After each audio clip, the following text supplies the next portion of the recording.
So how's it going, everybody? Welcome back to another video. Now I have over 220 plus hours put into Elden Ring, so I figured for today's video I would be going over some tips and tricks for you guys that you might not know about. Now a lot of these things I didn't even realize you could do until my second playthrough in my New Game Plus. So odds are a lot of you guys probably don't even know about these tips, and a lot of these tips are going to be pretty useful no matter where you are in your playthrough, early game, mid game, late game. These are just good all-around tips to know about. So let's go ahead and just get right into it. So the first tip I have for everyone has to do with those really annoying creatures throughout the game. I'm talking about the dogs or the rats or those little goats that like to headbutt you, wolves, any kind of creature out there that will just attack you for absolutely no reason. Or maybe you're down in the sewers and there's a bunch of rats and they're just all attacking you simultaneously. All the beasts out in the world can be really annoying. Well, this tip is going to change your life when it comes to dealing with those creatures, and it is the Beast Repellent Torch. Now the Beast Repellent Torch can be found down here in the Isolated Merchant Shack. All you want to do is go to this location and purchase the torch for 1,200 runes, and it is going to make your life way easier. I didn't even know that this item was in the game until my New Game Plus, and once I discovered this, it made exploring just 100 times easier. As you can see in this gameplay, I am down in the sewers and I have the torch, and all the rats will just stay away from me. It's great. Now it doesn't work 100% of the time. Sometimes the creatures will attack you if you get too close, or if you like pester them, they will get a little angry and they will attack you anyway. But for the most part, this torch will make everything just leave you alone. So exploring the sewer tunnels is a breeze with this. As you can see here, it even works on the big T-Rex dogs. These T-Rex dogs will just keep their distance. I always hated going up against these big dogs because they do so much damage and they get you stun locked and they can kill you pretty easily. But if you're exploring with this torch, they will just leave you alone, which is awesome. It also works on wolves and dogs. So if you're exploring around and you run into a bunch of wolves or those wild rotten dogs, this is a good way to keep them at bay. It does not, however, work on big things like bears, because I tested it on the bear and the bear just simply didn't give a crap and just wrecked my face. So don't use it on bears, but use it on small creatures like dogs, goats, wolves, rats, etc.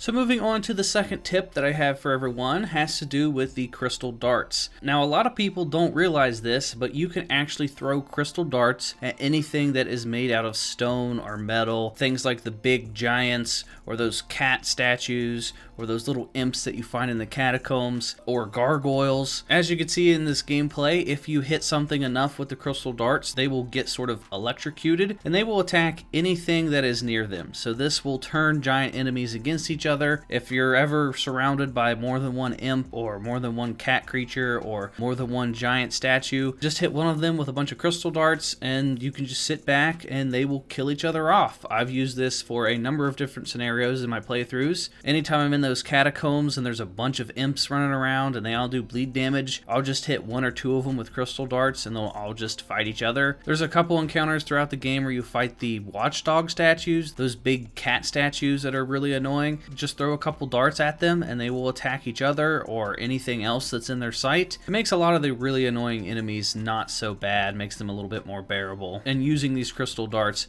is definitely going to make your life a lot easier. So next up, I want to talk about these creepy statues that you see throughout the game. Now these creepy statues are actually pretty handy. I didn't know what they did for the longest time. Now you can actually light some of these statues. I don't know what the requirements are to light them, but if you do light them, they will show you this light that will point you in the direction that you need to go to find a catacombs. But if you can't get them to light, all you need to do is just line yourself up with the statue and they are always pointing you in the exact direction of a catacomb. So if you're exploring out in the wilderness and you notice your map and you don't see any catacombs and you see one of these statues, they are always 100% going to be facing in the direction of a catacombs. So just line yourself up with the statue and go straight in the direction that they are pointing and you will find a new catacombs location. So next up is a bit of a quality of life tip. Now you're going to see a lot of merchants throughout the world, and sometimes when it comes to seeing a merchant, they're going to be selling something that you might not want but you might want later. And instead of remembering where every single merchant is in the entire world, it's much easier if you just shop with the merchant and then kill the merchant and collect their bell. Every single merchant in the game will drop a bell upon death, and you take these bells to the Twin Maidens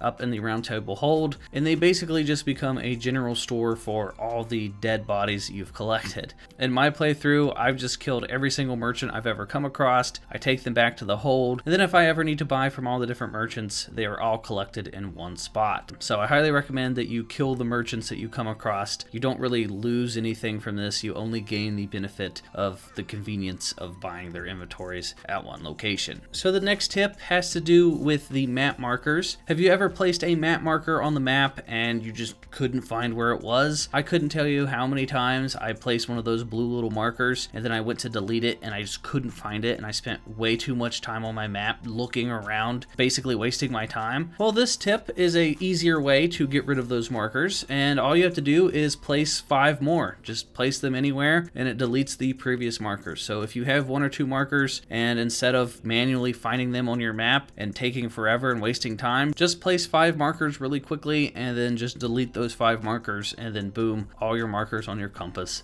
will be cleared. So the next tip I have has to do with fast traveling to the Round Table Hold, or fast traveling pretty much anywhere. Are you one of the players that still looks at their map and then manually takes the cursor all the way down very slowly down to the bottom left to travel to the Round Table Hold? Well, you don't have to do that. If you're looking at your map, all you have to do is hit the Y button or the triangle button. I'm not sure what it is on PC, but this brings up a menu of all the locations in the game, and it shows you all the locations that you have graces already discovered. So this is pretty handy if you want to find a very specific grace without manually looking with your cursor. So this is a good way to fast travel that way, but it's even better for getting to the Round Table Hold, because all you have to do is hit the Y button or the triangle button, and then you hit X or square, and it will immediately prompt you to travel to the Round Table Hold. So as you can see here, it is super easy. You just go to your map, hit triangle or Y, and then you hit square or X, and then you hit yes, and then boom, it takes like 2 seconds and you can immediately go to the Round Table Hold instead of manually dragging your cursor all over the place. So next up is another quality of life thing,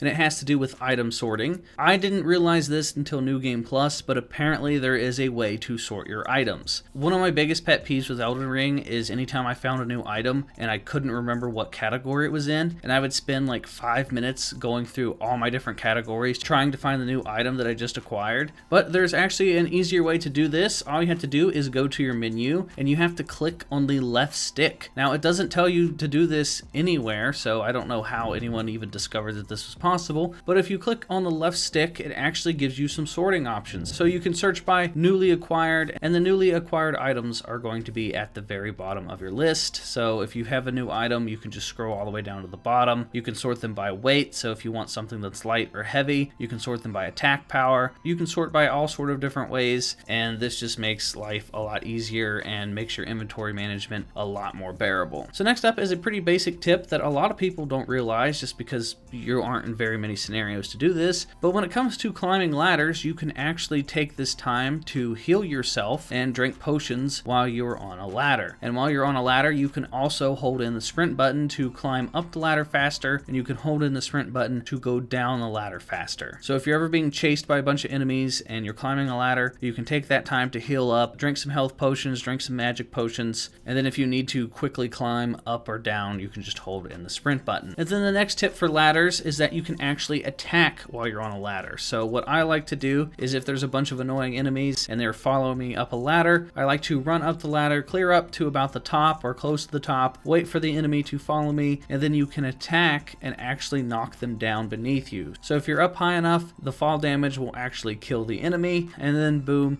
you save yourself some hassle, you get a free kill, and yeah, you just got rid of the enemy that was following you up the ladder. So the next and final tip that I have for you guys has to do with selling your runes. I've seen a lot of people in videos and stuff just manually go into their inventory and activate their runes one at a time. Now there's a couple of different ways that you can go about doing this. You don't have to individually select each rune. Now one thing you can do is if you aren't at a merchant and you're just out in the wilderness and you need runes for whatever reason, you can just go to your inventory, click on the right stick button, and get rid of the extra detail details that are on your menu so that you're only seeing the left side of the screen. And you can activate the runes this way, and this doesn't take you out of the menu every single time. So doing it this way is just a lot faster. And then surprisingly, I saw a lot of people on Reddit say that they didn't know that you could sell your runes, when in fact this is the easiest way of getting rid of the extra runes in your inventory. Just go to any merchant and sell them your runes. It's as easy as that. Instead of selecting each one individually, just sell them all to the merchant. Boom, it saves you a lot of time and hassle. So that is going to do it for all these tips and tricks, guys. Hopefully some of them helped you out. I know some of them are basic, but as I was doing my research and stuff, I saw a lot of people didn't know that these things were actually possible in the game. Elden Ring doesn't do too good of a job of explaining different mechanics and stuff to people, so a lot of these tips can get lost out there. So hopefully this video helped you guys out. If it did, please give it a thumbs up and consider hitting the subscribe button. And that is going to do it for me, everyone, and I will talk to you all